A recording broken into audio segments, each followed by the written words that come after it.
This program is made possible in part by the University of Wisconsin-Milwaukee, one of America's top research universities, preparing students for today's interdependent world with internationally focused academic and outreach programs. The Institute of World Affairs at the University of Wisconsin-Milwaukee presents International Focus, a weekly discussion of the people and events behind today's global headlines.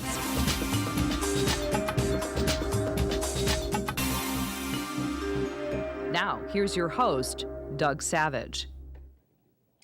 For many observers, Russia's occupation and annexation of Crimea in March 2014 represented a stark challenge to the territorial integrity of Europe. Yet across the continent, perceptions of the threat Moscow poses vary considerably. Differing histories, national interests, and proximity impact the strategic priority European nations place on relations with Russia. In the U.S., most policymakers have abandoned the hope of seamlessly integrating Russia into the Euro-Atlantic community. Unlike the Cold War era, however, U.S.-Russian competition and conflict is no longer based on a global contest between diametrically opposed philosophies and systems. To help us explore the complex current state of relations between Moscow, the nations of Europe, and the U.S., we're joined by two experienced Russia watchers. Andrea Kendall-Taylor is Senior Fellow and Director of the Transatlantic Security Program at the Center for New American Security. She previously served as Deputy National Intelligence Officer for Russia and Eurasia at the National Intelligence Council in the Office of the Director of National Intelligence, where she led U.S. intelligence community's strategic analysis on Russia. James Townsend is an Adjunct Fellow at the Center for New American Security's Transatlantic Security Program. Following 8 years as Deputy Assistant Secretary of Defense for European and NATO policy, he spent more than 2 decades working on European and NATO policy in the Pentagon, at NATO, and at the Atlantic Council. Well, welcome both of you. Thank you for having us. It's great to be here. Thank you. Well, let's start, if we could, several years, almost to the date, in February of 1990, at a meeting between James Baker and Mr. Gorbachev in Moscow. And according to the transcript of that meeting, here's an exchange I'd like to just read and get your reaction to. Baker said, "We understand that not only for the Soviet Union, but for other European countries as well, it's important to give guarantees that the United States keeps its presence in Germany within the framework of NATO. Not an inch of the NATO's present military jurisdiction will spread in an eastern direction." Gorbachev says a bit later, "It goes without saying that broadening of NATO is not acceptable," and Baker says, "We agree with that." So this has been sort of a historical he said, she said, or in this case, he said, for some time. So did the U.S. promise not to enlarge NATO, or did it not? Well, you read from a transcript, and I'm not sure where the transcript's coming from. Is a transcript being released by the Kremlin or something coming out of... This is the National Security Archive. Well, I still have to say, I was in the Pentagon during those days. I was not a senior official, but I was certainly among those who were working on this as an issue, and I've never heard that as something that had happened. And also, when you look at the times, look at the people who were talking, Baker, Scowcroft, Cheney is the Secretary of Defense. These are not the types that would give a guarantee like that. I can say that at the time, we weren't quite sure where NATO enlargement would go, what Europe would look like. This was in the earliest days of the end of the Cold War as we were grappling with what the future looked like. But I'm sure, knowing those gentlemen, they would not have foreclosed options for the future. Yeah, I think it reflects, though, certainly like a deeply held sense among Russians that the United States took advantage of Russia at a time of weakness. And then what you've seen then is that the Russians really hold two very conflicting views of the United States. On the one hand, they view us as an enemy and a threat, but on the other hand, also as a necessary partner. And so we constantly see this oscillation between those two views as a driving force behind U.S.-Russia relations.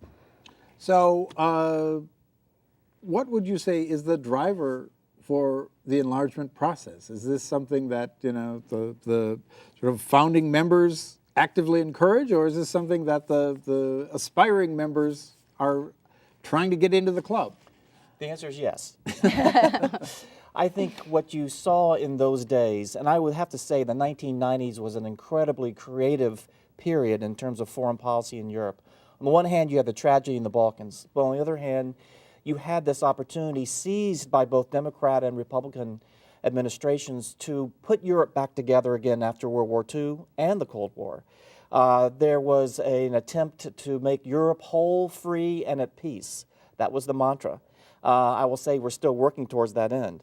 But in the 1990s, NATO enlargement was seen as a way politically to reintegrate and to bring Europe together under the NATO banner. The European Union did the same thing to try to have these nations who had come out from under communism, they had been our adversaries, they now were knocking very loudly on the door, as you point out, to join the institutions, to become integrated.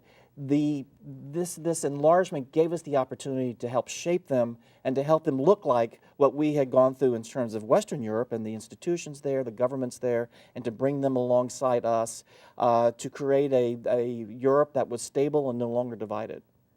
Yeah, I think that's exactly right, and it just is worth underscoring that NATO and the cohesiveness of the allies today is what provides the most important deterrent against Russian aggression. And so it's just worth underscoring, especially as we're approaching NATO's 70th anniversary this spring, just how important that alliance is and how important that process has been in bringing peace and stability to Europe, and that our partnership with NATO really is the deterrent against Russian aggression in Europe. And it's really worth underscoring that.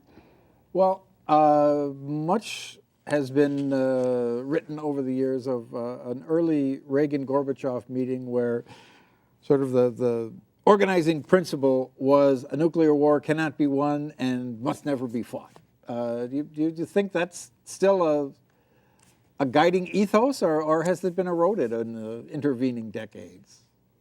No, I would say it's something certainly that all of us work very hard to ensure that we don't have to face a nuclear war, that something like that remains unthinkable.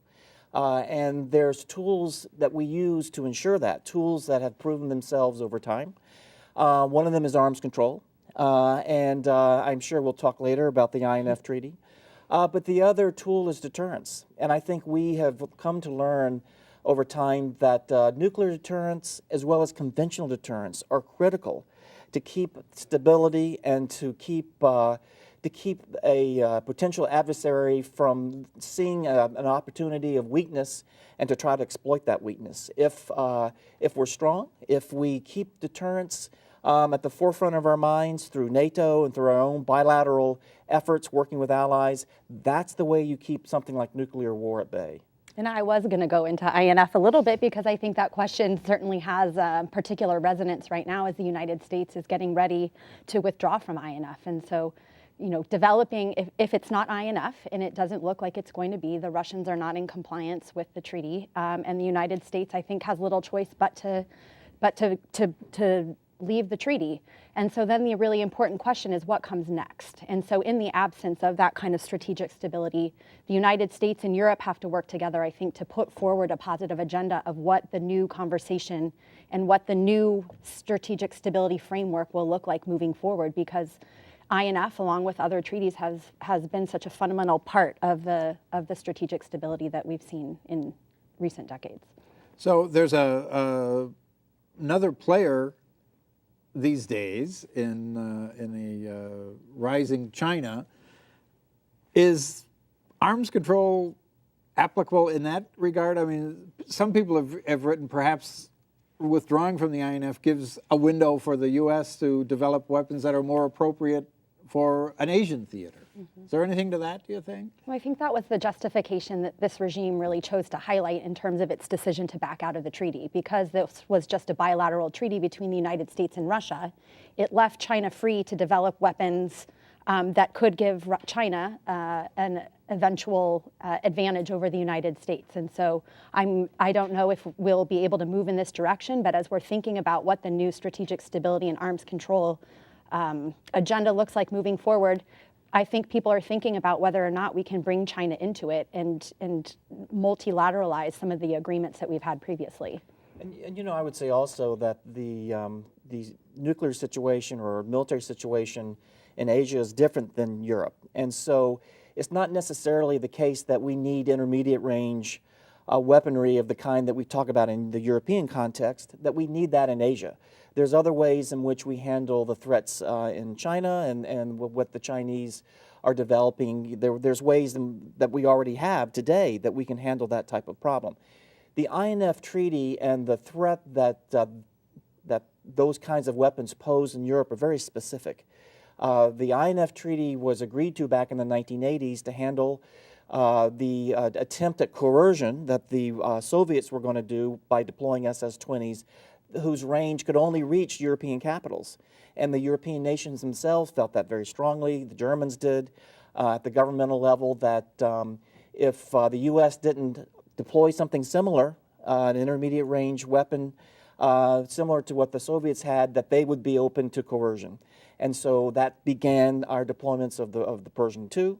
And it made also the ability for Ronald Reagan to then turn to Gorbachev and say, look, we'll pull the Pershing IIs if you pull the SS-20s, and we will get rid of this class of weapons that right now we're beginning to array in Europe. And the Russians agreed, the Soviets agreed. And so that treaty then began to show us that, in fact, arms control can play a very important role in terms of stability.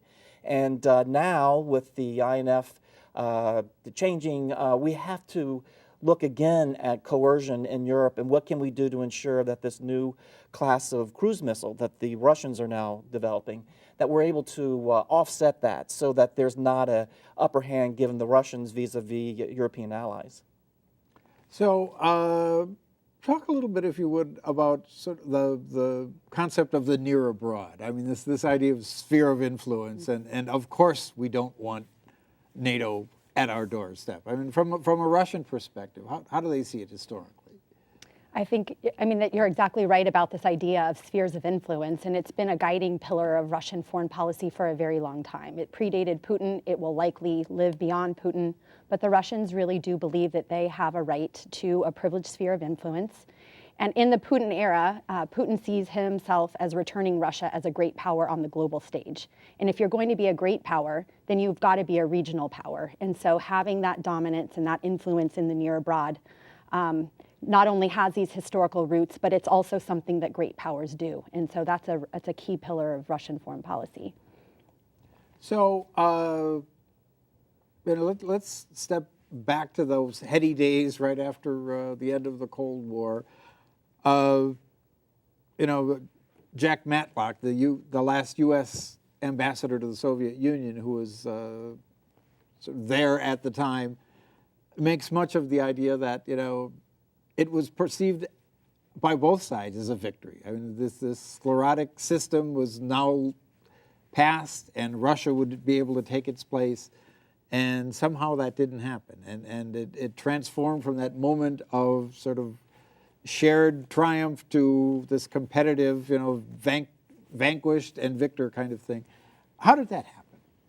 Well, I understand that Ambassador Matlock has now given his papers over to Duke University, and there was an article that was published just a few days ago that talked about a memo that Ronald Reagan has sent around to his cabinet and to others saying, we must not gloat over this. This is not to be seen as some victory by the United States and the West over the Soviet Union. And I'll say, again, having been there at the time, there was a great effort made by all of us to make sure that that wasn't the case. And even more important, I think there was such relief that came with the end of the Cold War, that came with the dissolution of the Soviet Union, that certainly in the Pentagon, there was almost a giddiness to work with the Soviet military, and then they, of course, became the Russian military, to work with the nations that came out of the Warsaw Pact. I spent much of my day, every day in the Pentagon, working to build relations with nations that had been our adversary. Even with Russia, we went to Capitol Hill. I remember myself going there once, talking to members about the potential that Russia could be part of NATO. This was like 1993, 94. So there was a great effort and a great excitement to work with Russia on the defense and military side, to have exchanges, to have exercises. We had them working with us in the Balkans. There was an office at SHAPE in Mons, you know, the military arm of NATO, that had Russian officers in it. So there was a great effort among all of us to make sure that not only was this not seen as a defeat of the Soviet Union and therefore a revanchism could arise, but this would be a time for us to put all this behind us and to integrate Russia as well as these other nations coming out of the Warsaw Pact into the West. And as you point out, we worked on that and through the Yeltsin period, and we just didn't get there. So, talk a little bit about the domestic political environment that Mr. Putin finds himself in. We imagine a potential conflict with what we termed in this country as the reformers and the, you know, more democratization. But he actually faces a challenge on the right through more nationalist forces as well, doesn't he? I think the Crimea conflict certainly unleashed a lot of those nationalist forces, and he's put in considerable effort, I think, to draw those back and kind of put them on a shorter leash, because he did recognize the threat that they could potentially pose to his stability and his regime. But I mean, I think domestically he does face a whole set of challenges. The economy certainly is projected to grow not much more than 1 to 2% over the next 10 years. We know that his public popularity has dipped down into the 60s after their all-time highs in the upper 80s in the wake of Crimea. And everyday Russians are feeling the pinch of the economy. And so if you look at disposable income today, I think it's somewhere around 10% lower than it was before Crimea. And we do see this increasingly vocal minority willing to air their grievances about the Putin regime. So he is facing a whole host of challenges domestically, but what we have seen with President Putin is he has proved time and time again his ability to kind of adapt and navigate and manage these protests. And so, you know, the challenge with any authoritarian regime is you just don't know. It seems to look stable from the outside, and you don't know that moment that might cause it to collapse. But the fodder is there, but he certainly has demonstrated that he has firm control over power now. The security services are loyal. He controls the state media. He has tremendous control over the political system at the moment. And so even though governing has gotten certainly more challenging, he looks like he is likely to be there for some time. Well, you've touched on the economy. Let's talk a little bit about, you know, certainly the Soviet Union was a vaunted producer of technology. I mean, they had a much different environment, it seems. Now the Russian economy is largely based on extractive industry. So that is inherent weakness and challenge. But on the other hand, let's talk a little bit about how energy policy has been weaponized in Europe by Russia.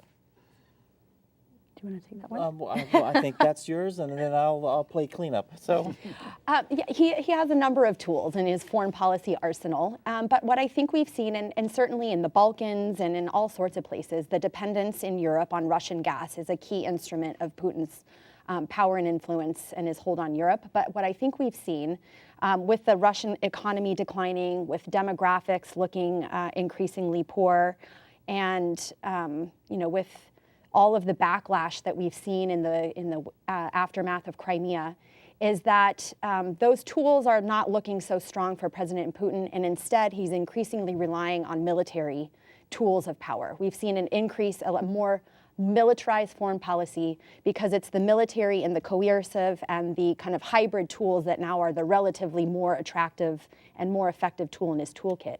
And so I think that's where things are likely to continue to go. and I think one thing to add is that unlike in the past when the energy weapon was wielded with a lot of skill by the Kremlin, the allies and partners in Europe have become quite aware of that, and they've been working around this dependency with pipelines, alternative sources of fuels, LNG imports. There's a lot of things that are now being played by Western Europe that's lessening this dependence. And I would say over the next 10 years, as far as a tool and a weapon, that's I think the Kremlin's going to have to look for something else, because I think there's going to be a lot of workarounds for the European allies when it comes to energy. And how does that shake out as it currently constituted, depending on where on the continent you are? I mean, you know, the pipeline that doesn't go to your country is a lot less valuable than if it does. So talk a little bit about just geographically, who's most vulnerable to that sort of thing? In terms of the energy politics, I think the Balkans are certainly feeling a lot of pressure over energy, but the traditional folks around, right in Russia's near abroad, Ukraine, Moldova, they traditionally have kind of been the most vulnerable to that. Armenia also. Germany, as a matter of fact. But Germany still is a major consumer. But again, I think as you look at the trend line is going away from a dependency on Russia. I think that's true in Germany. I think that's true among the Baltic nations. There's pipelines in the south. There's pipelines in the north. There's Nord Stream 2, which is a problem because that's a Russian pipeline that the great fear is that it's going to increase dependency because it's going to be able to deliver cheaper gas up to the north. Everyone is aware of that. Germany is part of this. We'll have to see what eventually happens there. Eyes are wide open on this. So I think what we have to do is watch as nations continue to improve their own defensive measures, if you will, in terms of energy, and see where this trend line goes. And I am just certain it's not going to be going in a direction that's going to be very helpful to the Russians. Well, let's talk a little bit about just post-Crimea and the impact that had on the perception of threat. You now have NATO troops in the Baltics and Poland, exercises with Romania and Bulgaria that didn't happen at the same scale certainly before this. So ultimately, I mean, how did it affect the perception of threat? Well, I have to say it was a tremendous impact. It was a game changer. It was definitely a game changer, and whether it was in Europe and in European capitals and how much money they are now putting towards defense and what they are buying and how they are training and the readiness of their forces, including in the United States. The impact in the United States in terms of threat was met by the U.S. sending forces back. You were talking about NATO forces in the Baltics and in Poland. Well, the U.S. is taking part in that NATO deployment, but we've got our own national deployments where we are rotating armor brigade combat teams in. We have got pre-positioned equipment now built up for another armor brigade. We have aircraft, and we have naval ships, and we have intelligence, and we have things that we hadn't seen in Europe for many years. We delivered just a few months ago the largest delivery of ammunition to Europe in decades. So, so the idea of threat that the Crimea invasion posed, this idea of threat skyrocketed. The scales fell from the eyes of a lot of Europeans and in the United States too. And the good news here is that we didn't let the grass grow under our feet. We worked very quickly and very hard to get forces back in to improve and strengthen deterrence because we knew, going back to our first question about avoiding nuclear war, we knew we needed to have a stronger conventional deterrent to make sure the Kremlin didn't think that this was their opportunity to come in and expand a near abroad or to guarantee near abroad to include nations that were once under the sway of the Soviet Union. I'm talking about the Baltics here. So there's been a lot of progress made at NATO, a lot of progress made bilaterally with the United States, and that trend line is very quickly going up every year. Now the question is there been a lot of progress made on Pennsylvania Avenue? We've got this notion of our European allies as free riders, and they're not paying their share. How does this impact that equation? I think, well, I mean, it is important just to go back and just to realize that just 5 years ago, Russia was a backwater, and that the invasion of Crimea really did kick into high gear, reorientation of the intelligence community and the Pentagon. And I think for many of us, especially for us transatlanticists, that the NATO threat just has given new life, and it has increased the urgency and the importance of maintaining strong relations with Europe. I mean, I think there was a time when folks were talking about and really questioning quite vocally why we needed NATO anymore. And certainly with the invasion of Crimea, I think it became abundantly clear why we need NATO. And so we've seen all of this backlash, I think, and I think it's breathed new life and a sense of urgency really into efforts to adapt and build and move NATO forward in its evolution to respond to the challenge. And I think it's breathed new urgency into the importance of maintaining those strong relationships. I don't think that's translating to the top, to get back to your question with what's happening with the president, but there's a whole host of us and other institutions. Congress certainly has demonstrated its recognition of the importance of strengthening our partnerships with Europe in re-emphasizing our commitment to NATO. You didn't see any drop-off of the U.S. forces going back into Europe once the administrations changed. The monies that went to pay for the restocking of the U.S. force structure in Europe continue to go up. Forces continue to go in as well. And then at NATO this past July, as you know, we had a summit that was famous because of some of the theatrics that happened over the 2% spending commitment that allies were making and what President Trump thought about that. But what that obscured were very important policy agreements made among the allies to increase readiness. And there were some other things in terms of the command structure. So I think while we're hearing aspersions cast sometimes coming out of the White House, what we're seeing in terms of boots on the ground has not stopped. Well, we'll have to leave it at that, unfortunately. Andrea Kendall-Taylor, James Townsend, thank you very much. Thank you for having us. We'll see you next time. Thank you. International Focus. Thank you.